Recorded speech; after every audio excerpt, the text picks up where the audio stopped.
সকলকে আন্তরিক সালাম জানাচ্ছি। আলোচনা করতেছি সৃষ্টির মধ্যে শ্রেষ্ঠ কে।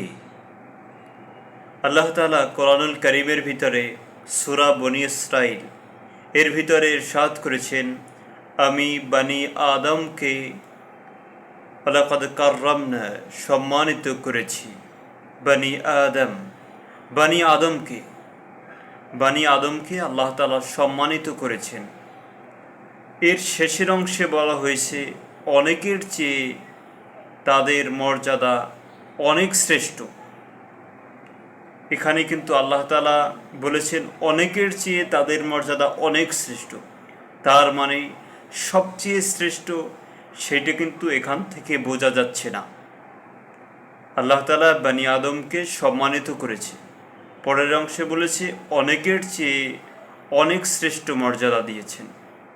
সূরা বনী ইসরাঈল সূরা ৩ এর ভিতরে আল্লাহ তাআলা বলেছেন, আমি লাকাদ খালাকনাল ইনসানা ফি আহসানি তাকওয়িম, মানুষকে আল্লাহ তাআলা সুন্দর আকৃতিতে সৃষ্টি করেছেন। এখানে আল্লাহ তাআলা তার সৃষ্টির অবয়ব নিয়ে কথা বলেছেন যে তাকে সুন্দর আকৃতিতে সৃষ্টি করা হয়েছে। আল্লাহ তাআলা ইরশাদ করেছেন সূরা বাইয়িনা এর ভিতরে, আল্লাহ তাআলা বলেছেন যারা কিতাবীদের মধ্যে যারা কুফর এবং শিরক করে তারা হলো সৃষ্টির সর্বনিকৃষ্ট, শাররুল বারিয়া, মানে খয়রুল বারিয়া, আর ওইখানে বলছে শাররুল বারিয়া, সর্বনিকৃষ্ট। এখানে আল্লাহ তাআলা স্পষ্ট করেছেন যে সর্বনিকৃষ্ট হলো তারা যারা কিতাবীদের মধ্যে আল্লাহর সাথে শিরক এবং কুফরি করেছে। পরের অংশে বলেছে নিশ্চয়ই যারা ঈমান এনেছে এবং সৎ কর্ম করেছে তারা হলো সৃষ্টির সর্বোৎকৃষ্ট। তার মানে আমরা এখান থেকে স্পষ্টভাবে যে বিষয়টি পেয়েছি, আমরা সৃষ্টির শ্রেষ্ঠ কখন? যখন আমরা আল্লাহর প্রতি, আল্লাহর দেওয়া বিধানের প্রতি আন্তরিক বিশ্বাস রাখতে পারব এবং সৎ কর্ম করতে পারব, তখন আমরা সৃষ্টির শ্রেষ্ঠ।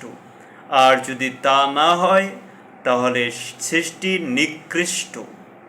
অন্যত্রায় আল্লাহ তাআলা ইরশাদ করেছেন যে ওয়ালাকাদ জারানা লিজাহান্নামা কাসীরাম মিনাল জিন্নি ওয়াল ইনস, মানুষদের ভিতরে অনেককে ছড়িয়ে দেওয়া হয়েছে জাহান্নামের জন্য, মানুষ এবং জিনদের ভিতরে।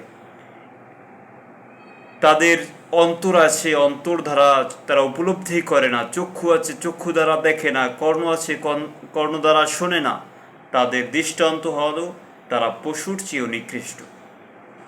তাহলে আমরা যে বিষয়টি, মানে সংক্ষেপে যে বিষয়টি বলতে চাই সেটা হলো সৃষ্টির শ্রেষ্ঠ হলো মানুষ। শুধু মানুষ নয়, সে মানুষ সৃষ্টি নিকৃষ্ট হতে পারে, পশুর চেয়েও অধম হতে পারে, আবার সেই মানুষ ঈমান এবং নেক আমলের কারণে সৃষ্টির সর্ব উৎকৃষ্ট হতে পারে। আল্লাহ তাআলা আমাদেরকে সঠিক বুঝ দান করুক। রব্বানা তাকাব্বাল মিন্না ইন্নাকা আনতাস সামিউল আলিম।